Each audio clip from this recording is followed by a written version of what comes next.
नमस्कार, मैं हूं दीपाली राणा। आप देख रहे हैं पार ब्रेकफास्ट। और आज की शुरुआत से पहले ना तो संकेत इंटरनेशनल मार्केट से बहुत एनकरेजिंग है और ना ही कोई ऐसी बहुत इंपॉर्टेंट खबर है जो कि मार्केट को पॉजिटिवली ट्रेड करने में हेल्प करे। इनफैक्ट कई ऐसी खबरें हैं जो कि मूड कुछ स्पेसिफिक पॉकेट्स का बिगाड़ भी सकती हैं, जैसे कि auto stocks, M&M, Tata Motors. ये स्टॉक शायद आज के सेशन में थोड़ी सी सॉफ्टनेस दिखाए। संकेत की अगर हम बात करें तो एसजेएक्स निफ्टी ऑलरेडी आपकी स्क्रीन पर है, जो कि 5-5.5 अंक ऊपर ट्रेड कर रहा है 10,94 के लेवल्स पर। लेकिन ज्यादातर एशियन मार्केट जो है वो मिक्स्ड है और यूएस मार्केट में हमने पॉजिटिव बार सा ट्रेड देखा है, लेकिन ऐसे बहुत ज्यादा स्ट्रेंथ के साथ वो क्लोज नहीं हुए हैं। ओवरऑल क्यूज क्या इंडिकेशन दे रहे हैं ये संदीप से समझ लेते हैं। हमारे साथ मौजूद भी न्यूज़ रूम से संदीप, गुड मॉर्निंग। एक लैक लस्टर ओपनिंग के ही इंडिकेशंस मिल रहे हैं एज ऑफ नाउ, जो एशियन मार्केट्स का बिहेवियर है या फिर एसजेएक्स निफ्टी का बिहेवियर उसे देखते हो तो ये कह सकते हैं एटलीस्ट। यूएस में कैसा ट्रेड हुआ? Good morning Deepali. यूएस में तो इनफैक्ट क्लोजिंग अच्छी हुई थी। डाउ लगातार 9वें दिन रिकॉर्ड ऊंचाई पे बंद हुआ और कल S&P भी कंट्रीब्यूट कर रहा था। S&P की भी 26 जुलाई के बाद पहली बार रिकॉर्ड क्लोजिंग देखने को मिली।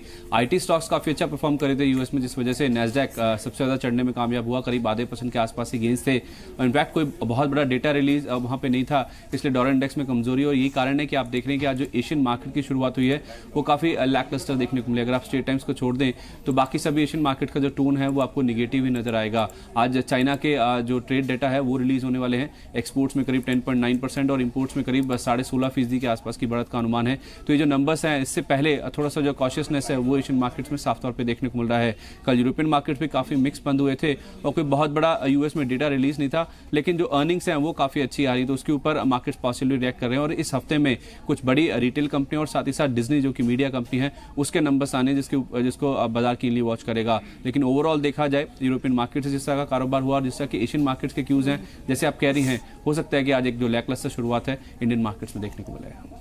तो एक सॉफ्ट शुरुआत या फिर लैकलस्टर शुरुआत इंडियन मार्केट्स की हो सकती है, क्योंकि क्यूज इंटरनेशनल मार्केट से यही इंडिकेट कर रहे हैं। यूएस मार्केट में हालांकि डाउ जोन्स रिकॉर्ड ऊंचाई पर ही बंद हुआ, लेकिन एशियन मार्केट्स मिक्स्ड हैं, या तो 1/4% ऊपर है या फिर 1/4% नीचे है। एसजेएक्स निफ्टी भी बिल्कुल फ्लैट ट्रेड कर रहा है। एक बार फटाफट से देख लेते हैं पिछले सेशन में इंस्टीट्यूशंस के अप्रोच यानी एफआईज, एफपीआईज और डीआईज ने क्या किया है, और उसके बाद आज का आउटलुक भी समझेंगे। कल के बाजार में एफआईज और एफपीआईज ने करीब 200 करोड़ की बिकवाली की है कैश मार्केट में। वहीं अगर डीआईज का बिहेवियर देखें तो उनकी ओर से पार्टिसिपेशन पॉजिटिव फ्रंट पर रहा है और करीब 308 करोड़ की खरीदारी डीआईज की ओर से की गई है।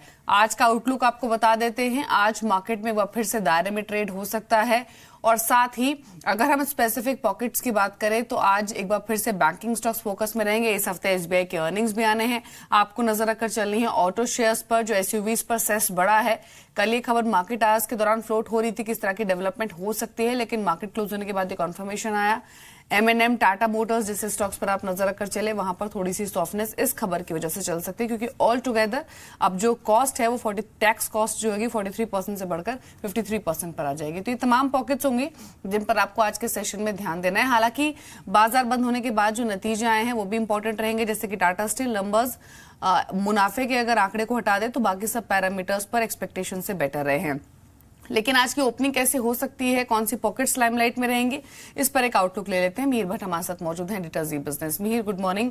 क्यूज इंटरनेशनल मार्केट्स अगेन बहुत ज्यादा एनकरेजिंग नहीं है। एफआईज, एफपीआईज के अप्रोच भी बहुत ज्यादा कल के सेशन में सॉफ्ट ही रही है। 200 करोड़ के आसपास की उन्होंने बिकवाली की है। तो ऐसे में क्या एक बार फिर से एक range bound session, soft session हो सकता है, और पॉकेट्स कौन सी फोकस में रह सकती हैं आज?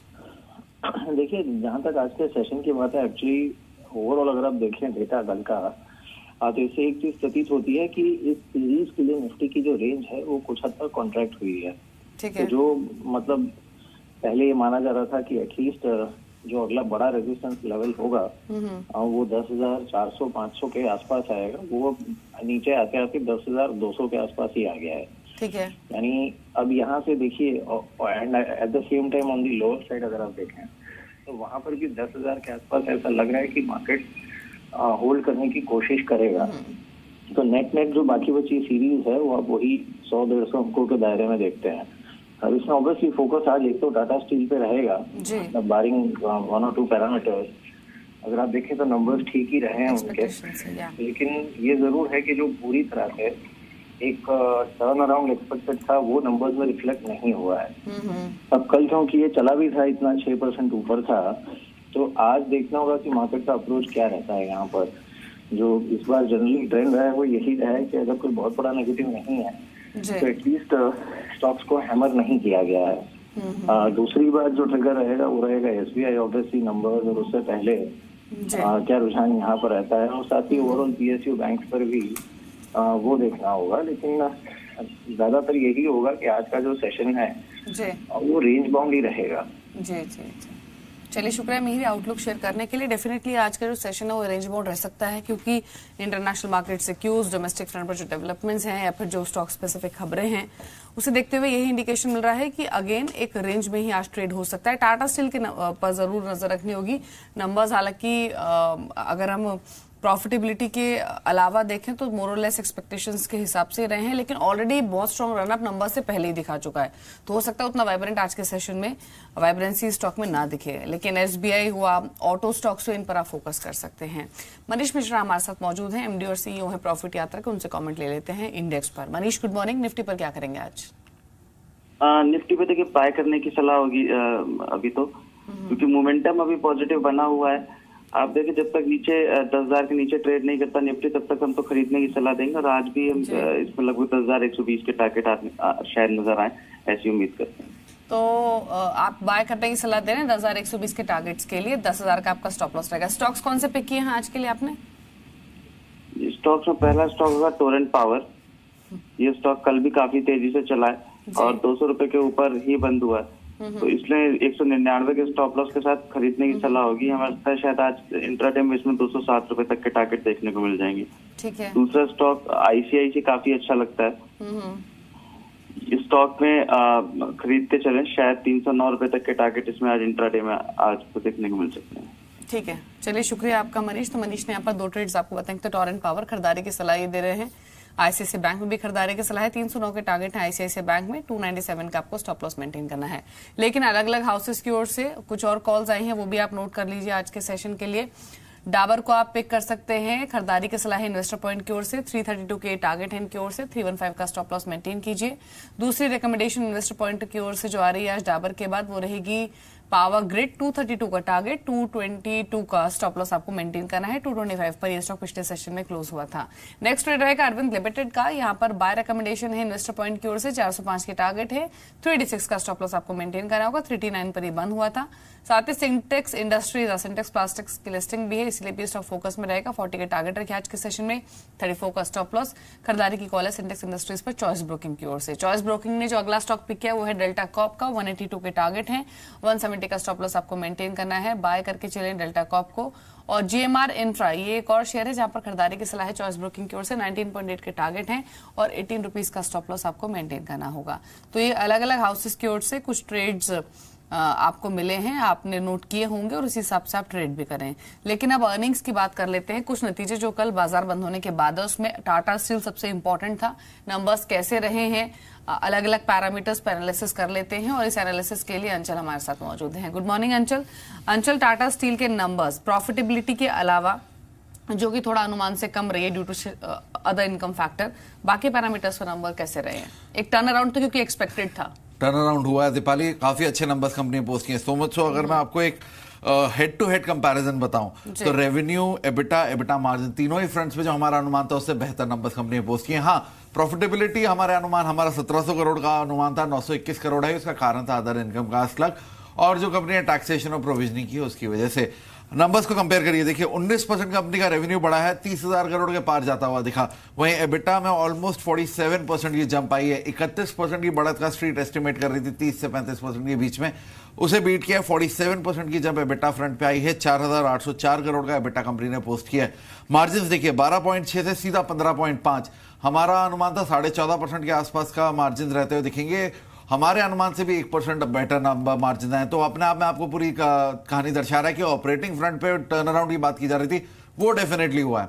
बॉटम लाइन की अगर बात करें, कंपनी 3,183 करोड़ के घाटे से डेफिनेटली मुनाफे में आई है, 921 करोड़ का मुनाफा दिया है। लेकिन साथ ही अगर आप एडजस्टेड मुनाफा देखें तो 340 करोड़ से 921 करोड़ का मुनाफा है, ऑलमोस्ट 171%, यानी करीब करीब पौने 3 गुना मुनाफा जंप करता हुआ दिखा है। ओवरऑल एक अच्छे set of number Tata steel ने पोस्ट किए हैं। वहीं अमरा राजा, इसके भी नतीजे आए थे दीपाली, अगर इसके नंबर्स पे हम नजर डालें, करीब 14.5% की आय में ग्रोथ आई है, 1671 करोड़ के आसपास की कंपनी ने रेवेन्यू पोस्ट किए हैं। वहीं एबिटा में 15% की गिरावट रही है, एबिटा मार्जिन्स 15.6% से गिर के 11.5% रहे। जिस तरह से निकल सिल्वर के प्राइसेस इंटरनेशनल मार्केट में अब बढ़ रहे हैं, उसका सीधा डेंट कंपनी के मार्जिन में आता हुआ दिखा है। बॉटम लाइन की अगर बात करें तो वहां पे भी 30-31% की गिरावट आई है और करीब 100 करोड़ का मुनाफा कंपनी इस बार पोस्ट किया। तो अमरा राजा ने वीक नंबर्स पोस्ट किए हैं, तो वहां एक प्रेशर बिल्डअप हो सकता है शेयर में, लेकिन टाटा स्टील आपके फोकस पे रहना चाहिए, आज एक अच्छा मूव दिखा सकता है शेयर। जी, तो अमरा राजा बैटरीज के नंबर्स बताए अंचल ने, साथ ही टाटा स्टील के नंबर्स भी एक्सपेक्टेशन से बेटर रहे हैं, लेकिन थोड़ा सा आप कॉशियस इसलिए रहें क्योंकि नंबर्स से ठीक पहले एक स्ट्रॉन्ग रनअप दिखा चुका है। 600 के लेवल पर ये बंद भी हुआ कल के सेशन में।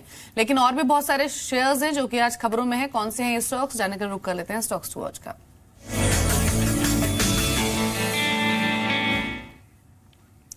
सुमित मौजूद हैं खबरों वाले शेयर्स लेकर। सुमित, लिस्ट आपके पास लंबी होगी, लेकिन पहले भारती इंफ्राटेल के बारे में बताइए, जहां पर भारती एयरटेल आज शायद ब्लॉक डील के जरिए थोड़ा स्टेक बेच सकता है, और दूसरा सिंटेक्स प्लास्टिंग, आज इसकी भी लिस्टिंग होनी है।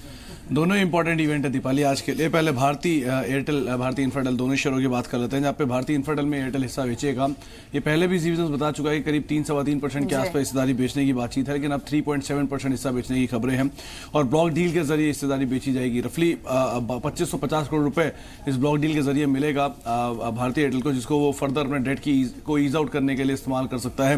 नेटल इंफ्रा, ये इनकी एक आर्म है जिसपे करीब 7% स्टेक ट्रांसफर किया था भारती ने, उसमें से ही या उसी के थ्रू ये हिस्सेदारी बेची जाएगी, तो नजर रखनी होगी भारती इंफ्राटेल पर।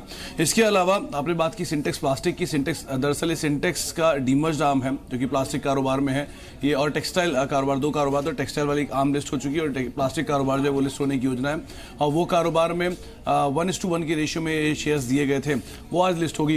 ये अगर कंपनी के हिसाब से देखिए, फिर वैल्यूएशन के हिसाब से देखिए तो करीब 85 रुपए के आसपास की वैल्यू बैठती है, लेकिन एंटीक की एक रीसेंट रिपोर्ट थी, उनका मानना है करीब 150 रुपए तक के आसपास इसकी लिस्टिंग हो सकती है या फिर आने वाले समय में देखने को मिल सकता है। इनफैक्ट कुछ और रिपोर्ट्स तो ये भी कह रही है कि 200 रुपए तक भी जा सकता है नियर टर्म में कंपनी के प्रोस्पेक्ट को देखते हुए। तो आज क्रूशियल रहेगा सिंटेक्स प्लास्टिक की लिस्टिंग, नजर रखनी होगी इसके ऊपर भी। एक इंपॉर्टेंट नंबर हिंडाल्को के साथ है, जहां पे नोवेलिस के नतीजे आए हैं और नोवेलिस के नतीजों में मुनाफा जो है वो 3 गुना बढ़ा है कंपनी का, और जो रिकॉर्ड शिपमेंट कंपनी दिया है, स्पेशली ऑटो सेगमेंट की तरफ से एक स्ट्रॉन्ग शिपमेंट आया, 16% के आसपास ही ग्रोथ आई है। बिक्री भी करीब 16% बढ़ी है, $270 करोड़ के आसपास आई है, तो एक अच्छे नंबर नोवेलिस ने पोस्ट किए हैं। हो सकता है हिंडाल्को में कुछ मूव आता दिखाई पड़े। टाटा स्टील भी अगर सपोर्ट कर देता तो मेटल आज शायद एक बड़ा गेनर बन के सामने आ सकता है। नीलकमल के भी नंबर्स आए हैं, नंबर्स में मुनाफा करीब 31 करोड़ से गिर के 22 करोड़ रुपए इस तिमाही के अंदर आया है, और आय भी करीब 499 करोड़ से बढ़ के 529 करोड़ रुपए आई है। हालांकि एबिटा फ्रंट पे थोड़ा सा निराश जरूर किया है, 62 करोड़ से गिर के 47 करोड़ रुपए एबिटा है, थोड़ा प्रेशर नीलकमल के ऊपर आता हुआ दिखाई पड़ सकता है। सिंडिकेट बैंक में एक खबर है कि रकम जुटाएगी बैंक जो है वो इक्विटी मार्केट के जरिए फंड रेज कर सकता है और करीब 3500 करोड़ रुपए जुटाने की योजना है। एक छोटा नंबर आया सैक्स सॉफ्ट का, मुनाफा गिरावट के साथ आया, 6% गिर के 4.5% करीब आया, 4.5 करोड़ रुपए के आसपास आया है, और एबिटा में भी करीब 2% की गिरावट देखने को मिली। शुक्रिया सुमित आपका। तो सिंडिकेट बैंक पर आप नजर रखकर चले। एक मेटल एज अ पॉकेट आज शाइन कर सकती है।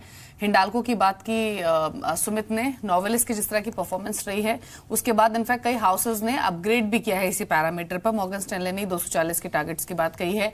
टाटा स्टील नंबर्स आए हैं, नंबर्स का भी विश्लेषण किया अंचल ने, और कुछ ही देर में आपको ब्रोकरेज रिपोर्ट्स बताएंगे हम, लेकिन ज्यादातर ब्रोकरेज हाउसेज ने टारगेट प्राइस को अर्निंग्स को देखने के बाद हाइक किया है। सीएलएसए के 800 के टारगेट्स आए, डिटेल में आपको समझाएंगे, लेकिन आज आने वाले जो नतीजे हैं उस पर एक क्विक अपडेट ले लेते हैं। Tata chemicals, bank of India, numbers हालांकि मिड कैप कैटेगरी से काफी सारे आज रिलीज होंगे, लेकिन दो ये नंबर्स कैसे रह सकते हैं स्पेशली ये समझ लेते हैं। अंचल के एक्सपेक्टेशंस हैं। शुक्रिया दीपाली। थर्मेक्स से ही शुरुआत करते हैं। अगर थर्मेक्स के नंबर्स की बात करें, रेवेन्यू में करीब 7.5% की बढ़त का अनुमान लगाया जा रहा है। वहीं एबिटा जो है वो ऑलमोस्ट 18% बढ़ता हुआ दिखेगा। देखिए, कंपनी की एक अच्छा ऑर्डर इनफ्लो रही है इस क्वार्टर में, बड़े ऑर्डर्स भी मिले हैं और उम्मीद है कि इस बार का जो total order inflow, order book होगी वो करीब 4000 करोड़ के आसपास रहेगी। वहीं अगर आप एबिटा मार्जिन की बात करें, 7.8% से बढ़ के 8.7%, करीब 1% का जंप आ रहा है, और कारण ये है जो नए ऑर्डर्स हैं वो ज्यादा बेटर मार्जिन्स पे हैं और उसी का फायदा कंपनी को मिल रहा है। बॉटम लाइन की जहां तक बात रही तो ऑलमोस्ट 22% की जंप आ सकती है। टैक्स पेमेंट रिलेटिवली कम रहेगा, उसका फायदा थर्मैक्स को इन टर्म्स ऑफ प्रॉफिट आता हुआ दिखेगा। बैंक ऑफ इंडिया के केस में तैयार हो जाइए, एक और क्वार्टर रह सकता है जिसमें नंबर्स पे प्रेशर रहेगा।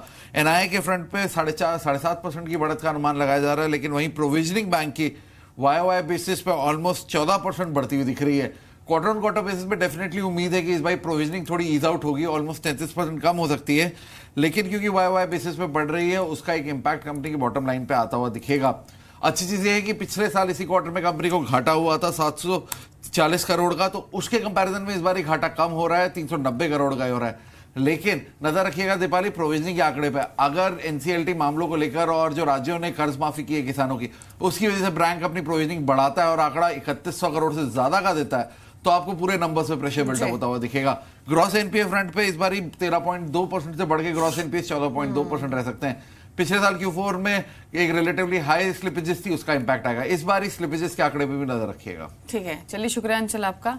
तो स्लिपेजेस के फिगर इंपॉर्टेंट रहेंगे। जो ग्रॉस एनपी हैं वो 14.5% की रेंज में रह सकते हैं, जो कि अंचल ने भी समझाया। शुक्रिया अंचल आपका ये नंबर्स बताने के लिए। लेकिन पूरी ही टेलीकॉम स्पेस पर आप फोकस करिए। अभी थोड़ी देर पहले सुमित ने भारती एयरटेल भारती इन्फ्राटेल की खबर बताई हुई थी कि भारती इन्फ्राटेल में करीब 4.25% हिस्सा भारती एयरटेल ऑफलोड कर सकता है। नजर रखिए आइडिया पर भी, क्योंकि आइडिया वोडाफोन डील को मार्केट रेगुलेटर सेबी से सशर्त मंजूरी मिल गई है और इन शर्तों में शामिल है सेबी की तरफ से जारी जांच के नतीजे भी। इनफैक्ट इसके अलावा आपको बता दें कि जो शेयर होल्डर्स हैं या फिर एनसीएलटी है उनकी भी सहमति शामिल है।